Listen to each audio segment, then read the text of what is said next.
In the escalating tensions of the latest Iran-Israel conflict, a striking new symbol has emerged, capturing the world's attention and sparking intense debate. This symbol isn't a place, a person, or a political maneuver, but something far more profound. It's Iran's most advanced missile, a technological marvel in their arsenal, and it's named after a deeply significant concept drawn directly from the Quran, the central religious text of Islam. This choice of name is far from arbitrary. The missile, called Fatah, meaning the opener or more powerfully the conqueror, carries with it centuries of religious and cultural weight. The name itself evokes a sense of divine purpose and inevitable triumph. Naming this advanced piece of military hardware Fatah is more than just a branding exercise. It's a carefully constructed statement of intent and identity. It speaks volumes about Iran's self-perception and its role in the region. By deliberately invoking the Quran in this manner, Iran effectively fuses faith with firepower, creating a potent and potentially volatile combination in the eyes of both its supporters and its detractors. This act sends a dual message. First, a message of divine legitimacy and strength to its own people, reinforcing national unity and purpose.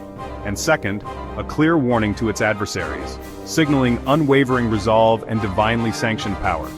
Naming a missile after such a sacred concept is a calculated act of strategic communication, designed to rally the nation around a common cause and reframe the ongoing conflict, not as a mere geopolitical struggle but as a righteous and divinely ordained endeavor.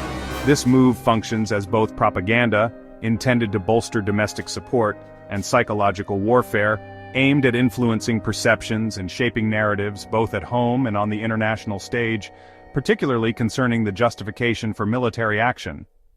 The story of the Fatah missile, therefore, provides a crucial window into understanding the complex interplay of faith, national identity, and the perceived need for survival that defines much of the political landscape in the modern Middle East.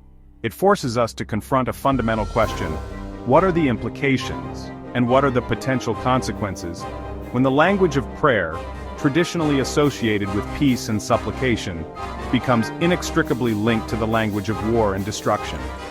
Understanding the profound symbolism embedded within the name Fatah is absolutely key to grasping the deeper motivations, the underlying ideologies, and the very real dangers that are currently fueling the escalating and increasingly precarious Iran-Israel crisis, a conflict with potentially far-reaching regional and global consequences. On June 13, 2025, a date that would be etched in the annals of history, the world held its breath, unaware of the storm that was about to break. Tensions had been simmering beneath the surface of the Middle East for years, a volatile mix of political rivalries, religious differences, and territorial disputes. But on this day, the simmering tensions finally reached a boiling point, setting in motion a chain of events that would plunge the region into chaos. The Middle East was plunged into a 12-day war, a brief but brutal conflict that would reshape the geopolitical landscape and leave an indelible mark on the lives of millions. The speed and intensity of the conflict caught many off guard, as long-standing animosities erupted into open warfare with devastating consequences. That shocked the world. News outlets around the globe scrambled to cover the unfolding events, as the world watched with a mixture of horror and fascination. The conflict served as a stark reminder of the fragility of peace and the ever-present threat of war in a world grappling with complex challenges. Israel launched targeted airstrikes, a preemptive move aimed at neutralizing perceived threats and safeguarding its national security. The decision to launch these strikes was not taken lightly, but Israeli leaders felt compelled to act in the face of growing concerns about the capabilities and intentions of its adversaries. On Iranian military and nuclear sites, facilities that were believed to be at the heart of Iran's strategic ambitions. These strikes were designed to cripple Iran's ability to project power and develop weapons of mass destruction, sending a clear message that such activities would not be tolerated, killing key scientists and commanders. The loss of these individuals dealt a significant blow to Iran's military and scientific capabilities, disrupting its plans and sowing confusion within its ranks. However, this action also carried the risk of escalating the conflict and provoking a retaliatory response. Iran responded directly, vowing to avenge the attacks and defend its sovereignty. The Iranian leadership saw the Israeli strikes as a blatant act of aggression and a violation of international law, leaving them with no choice but to respond in kind. unleashing missiles and drones on Israeli cities, a barrage of fire that sent shockwaves through the region and beyond. The skies above Israel filled with the ominous silhouettes of incoming projectiles as air raid sirens wailed and citizens scrambled for shelter, escalating the conflict beyond proxy warfare. The carefully constructed facade of indirect confrontation crumbled, replaced by a direct and devastating exchange of fire between two regional powers. The stakes had been raised, and the potential for a full-blown regional war loomed large. The exchange was relentless, a furious back and forth of airstrikes, missile launches, and drone attacks that showed no signs of abating. Each side sought to inflict maximum damage on the other, pushing their military capabilities to the limit and risking a catastrophic escalation. Over 600 Iranians and 28 Israelis lost their lives, a tragic toll that underscored the human cost of the conflict. Families were torn apart, communities were shattered, and the scars of war would linger long after the fighting ceased. With destruction on both sides, cities lay in ruins, infrastructure was decimated, and the economies of both nations were crippled. The physical damage served as a stark reminder of the destructive power of modern warfare and the long road to recovery that lay ahead. The war's turning point came, a moment that would alter the course of the conflict and determine its ultimate outcome. The relentless cycle of escalation had reached a critical juncture, and the actions of one nation would tip the balance of power. When the US intervened, throwing its weight behind Israel and signaling its determination to prevent Iran from acquiring nuclear weapons. The decision to intervene was a calculated risk, but the US government believed that it was necessary to protect its interests and maintain stability in the region. Striking Iran's fortified nuclear facilities with precision-guided munitions, delivering a devastating blow to its nuclear ambitions. These strikes were designed to eliminate the immediate threat posed by Iran's nuclear program, and send a clear message that the US would not tolerate the proliferation of nuclear weapons in the Middle East, and setting back its program by years. The destruction of these facilities dealt a major setback to Iran's nuclear ambitions, forcing it to reassess its strategy and rebuild its infrastructure. However, it also fueled resentment and a determination to pursue its goals through other means. This American involvement raised fears, sending alarm bells ringing in capitals around the world. The prospect of a direct confrontation between the US and Iran sent shivers down the spines of diplomats and policymakers, who feared that it could trigger a wider conflict with catastrophic consequences. Of a wider regional war, drawing in other nations and destabilizing the entire Middle East. The complex web of alliances and rivalries in the region meant that any escalation could quickly spiral out of control, engulfing neighboring countries and triggering a humanitarian crisis of epic proportions, drawing in global powers.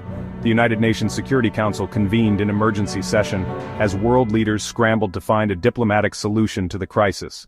The fate of the region, and perhaps the world, hung in the balance. Intense fighting finally ceased on June 24th, after days of relentless bombardment and escalating tensions. The guns fell silent, but the silence was heavy with the weight of loss and the uncertainty of what lay ahead. After a US-brokered ceasefire, a fragile agreement that sought to halt the bloodshed and pave the way for a more lasting peace.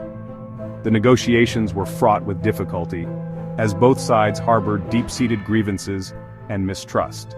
Supported by European allies, European leaders played a crucial role in supporting the ceasefire efforts, lending their diplomatic weight and resources to help de-escalate the conflict. They recognized that a stable and peaceful Middle East was essential for global security and prosperity. The ceasefire ended the violence, bringing a temporary respite to the war-torn region. But the underlying issues that had fueled the conflict remained unresolved, threatening to reignite the flames of war at any moment, but left deep scars, unresolved tensions, and a fragile peace. The road to recovery would be long and arduous, requiring a concerted effort from all parties involved to address the root causes of the conflict and build a more stable and just future. The world watched as the region teetered on the brink, holding its breath and praying that the fragile peace would hold. International observers and aid workers poured into the region, seeking to provide assistance to those affected by the conflict and monitor the ceasefire, reminded of how quickly local conflicts can spiral out of control. The 12-day war served as a stark warning about the dangers of unchecked escalation and the importance of diplomacy in preventing future conflicts. The underlying issues remain, a constant reminder that the peace is far from secure, The deep-seated grievances, political rivalries, and economic disparities that had fueled the conflict continued to simmer beneath the surface, threatening to erupt once again, casting a long shadow over the future. The region's future remains uncertain, clouded by the threat of renewed conflict and the daunting challenges of reconciliation and reconstruction. The world can only hope that the lessons of the 12-day war will be heeded, and that a more peaceful and prosperous future can be built for all. The Iran-Israel war showcased the dominance of missile technology in modern conflict. Gone are the days of trench warfare. Now, precision-guided missiles strike deep into enemy territory, targeting cities and infrastructure. Iran's direct missile retaliation marked a new era, proving it could threaten Israel despite technological gaps. Civilians lived under constant threat, with air raid sirens and shelter drills becoming routine. Strategic locations like Haifa and Chabahar became high-value targets, highlighting the vulnerability of economic hubs. The conflict revealed a dangerous cycle. Each strike demanded a response, escalating risks of all-out war. Missile defense, intelligence, and resilience are now central to national security. Even without invasion, nations can inflict massive damage from afar. The shadow of the missile now looms over the Middle East, a stark reminder of the region's volatility.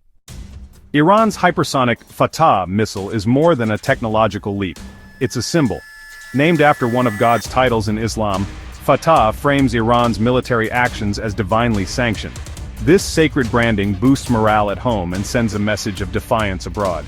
Technically, the Fatah travels at hypersonic speeds, making it nearly impossible for Israel's missile defenses to intercept. Its range covers all of Israel, shifting the strategic balance and deterring attacks. Each launch is both a show of scientific prowess and a propaganda victory, reinforcing Iran's narrative of resistance. For Iranians, the missile is a source of pride. For adversaries, a warning. The fusion of faith and firepower makes the conflict more intractable, elevating it to a sacred duty. The Fatah is not just a weapon, it's an icon of Iran's ideological struggle. To understand its impact, we must see it as both a military asset and a cultural symbol. For India, the Iran-Israel war was a diplomatic tightrope. India relies on Israel for defense and technology, and on Iran for energy and regional connectivity. With citizens and investments at risk, India's first move was to ensure the safety of its diaspora, activating emergency protocols and evacuation plans. Diplomatically, India maintained open channels with both sides, calling for restraint and dialogue. Its neutral stance allowed it to act as a credible voice for de-escalation. Behind the scenes, India worked to protect its strategic assets, especially the Chabahar port in Iran, and trade ties with Israel. Any damage to these investments would threaten India's regional ambitions and economic interests. India's balanced approach preserved its long-term interests while promoting peace. The crisis highlighted the risks of multi-alignment in a volatile region. India's response was a lesson in pragmatic diplomacy under fire. Chabahar in Iran and Haifa in Israel are more than ports, they're strategic lifelines. For India, Chabahar is the gateway to Central Asia, bypassing Pakistan and countering China's influence. Haifa, Israel's busiest port, is vital for trade and military logistics, and now partly operated by India's Adani ports. The war put both ports at risk, threatening billions in investments and regional connectivity. Disruption at Haifa would cripple Israel's economy. Damage to Chabahar would undermine India's strategy. The conflict exposed how economic assets can become collateral in geopolitical struggles. India, invested in both ports, faced the challenge of safeguarding its interests on opposing sides. The crisis underscored the dangers of global interdependence in times of war. Strategic investments can quickly turn into high-stakes gambles when conflict erupts. Iran-Israel युद्ध ने पूरे Asia में एक गहरा प्रभाव डाला है। यह संघर्ष, जो मध्य पूर्व में शुरू हुआ, भू-राजनीतिक हलचल मचा दी, जिससे पूरे क्षेत्र में चिंता और अनिश्चितता का माहौल बन गया है। इस अप्रत्याशित घटनाक्रम ने एशियाई देशों को अपनी सुरक्षा और कूटनीति पर पुनर्विचार के लिए मजबूर किया। सरकारों को अपनी विदेश नीतियों का पुनर्मूल्यांकन करने और संभावित खतरों से निपटने के लिए नई रणनीतियों पर विचार करने के लिए मजबूर होना पड़ा है। चीन के लिए यह संकट ऊर्जा सुरक्षा और बेल्ट एंड रोड परियोजनाओं के लिए एक महत्वपूर्ण खतरा था। चीन, जो मध्य पूर्व से ऊर्जा का एक बड़ा आयातक है, को अपनी आपूर्ति लाइनों की सुरक्षा के बारे में चिंतित होना स्वाभाविक था। लेकिन साथ ही अमेरिकी हस्तक्षेप की आलोचना और अपनी रणनीतिक स्थिति मजबूत करने का अवसर भी मिला। चीन ने इस स्थिति का उपयोग संयुक्त राज्य अमेरिका की नीतियों पर सवाल उठाने और वैश्विक मंच पर अपनी भूमिका को मजबूत करने के लिए किया। चीन ने संयम और संवाद की अपील की, खुद को एक जिम्मेदार शक्ति के रूप में पेश किया जो शांतिपूर्ण समाधानों को बढ़ावा देने के लिए प्रतिबद्ध है और क्षेत्रीय अस्थिरता से अपने हितों की रक्षा के लिए पर्दे के पीछे सक्रिय रहा। चीन ने मध्य पूर्व में अपने राजनयिक प्रयासों को तेज कर दिया ताकि संघर्ष को बढ़ने से रोका जा सके और क्षेत्र में स्थिरता बनाए रखने में मदद मिल सके। बांग्लादेश के लिए मुख्य चिंता प्रवासी श्रमिकों की सुरक्षा और प्रेषणों का प्रवाह था, क्योंकि बड़ी संख्या में बांग्लादेशी नागरिक मध्य पूर्व में काम करते हैं, जो उसकी अर्थव्यवस्था की रीढ़ है। बांग्लादेश सरकार ने अपने नागरिकों की सुरक्षा सुनिश्चित करने और आर्थिक प्रभावों को कम करने के लिए तत्काल कदम उठाए। क्षेत्रीय अस्थिरता ने बांग्लादेश की घरेलू राजनीति और आर्थिक स्थिरता के लिए नई चुनौतियां खड़ी कर दी। राजनीतिक तनाव बढ़ गया और सरकार को बढ़ती मुद्रास्फीति और बेरोजगारी जैसी आर्थिक समस्याओं से जूझना पड़ा। युद्ध ने एशिया की आपसी निर्भरता और ऊर्जा सुरक्षा की कमजोरियों को उजागर किया, जिससे यह स्पष्ट हो गया कि क्षेत्र को अपनी ऊर्जा नीतियों में विविधता लाने और आपूर्ति के अधिक सुरक्षित स्रोतों की तलाश करने की आवश्यकता है। यह संघर्ष पूरे महाद्वीप के लिए एक गंभीर चेतावनी थी कि दूरस्थ युद्ध भी व्यापक और तात्कालिक असर डाल सकते हैं और वैश्विक स्तर पर इसके गंभीर परिणाम हो सकते हैं। एशियाई देशों को अब अपनी सुरक्षा और आर्थिक नीतियों पर नए सिरे से विचार करने और भविष्य में इस तरह के संकटों से निपटने के लिए तैयार रहने की आवश्यकता है। पाकिस्तान के लिए यह युद्ध आंतरिक संकट और सुरक्षा चुनौतियों के बीच आया। देश पहले ही आतंकवाद और भारत के साथ तनाव से जूझ रहा था, जिससे उसकी प्रतिक्रिया सीमित रही। पाकिस्तान ने इजरायली आक्रामकता की निंदा की और ईरान के पक्ष में समर्थन जताया, जो उसकी घरेलू भावना और रणनीतिक सोच के अनुरूप था। ईरान की फाटा मिसाइल और उसकी प्रतीकात्मकता पाकिस्तान के लिए प्रेरणा और अपनी असम्मित प्रतिरोध नीति की पुष्टि थी। हालांकि पाकिस्तान की प्राथमिकता अपनी सीमाओं की सुरक्षा और संघर्ष के असर को रोकना रही। ईरान इजराइल युद्ध ने पाकिस्तान की सोच को और मजबूत किया कि क्षेत्रीय ताकतों के बीच संतुलन के लिए स्वतंत्र सैन्य क्षमता जरूरी है, लेकिन बाहरी संकट उसकी गहरी आंतरिक समस्याओं को नहीं छुपा सका। पाकिस्तान की प्रतिक्रिया मजबूरी और रणनीतिक संतुलन का मिश्रण थी।